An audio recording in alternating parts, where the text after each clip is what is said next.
Hi, my name is Daniel Raab from Gillespie County, and I'm a Healthy Texas Youth Ambassador with Texas A&M AgriLife Extension. The tool I'm going to be showing you how to use today is the Melon Baller. The Melon Baller is a small bowl-shaped tool used to cut round or oval-shaped pieces of melon.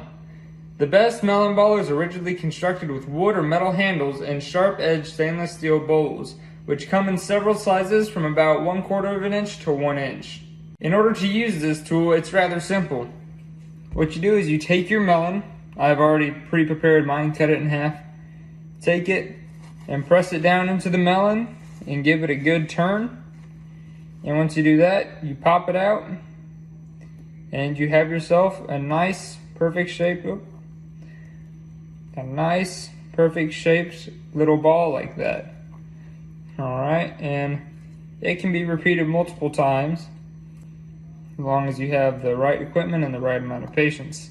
You can actually get them pretty good. Now this Melon Baller actually comes with another small one on the other end for smaller balls, but they really don't turn out as well as what the big ones do.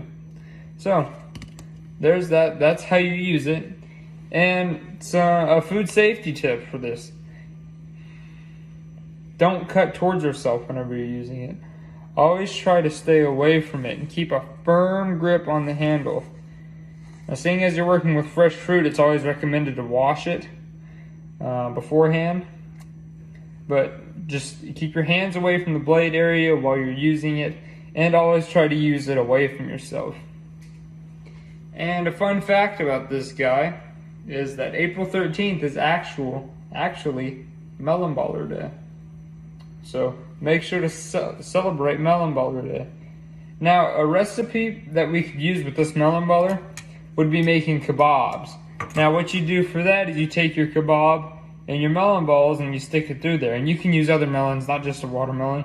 You can use melons like cantaloupes, honeydews, all sorts of other stuff like that for making your kebabs. Thank you.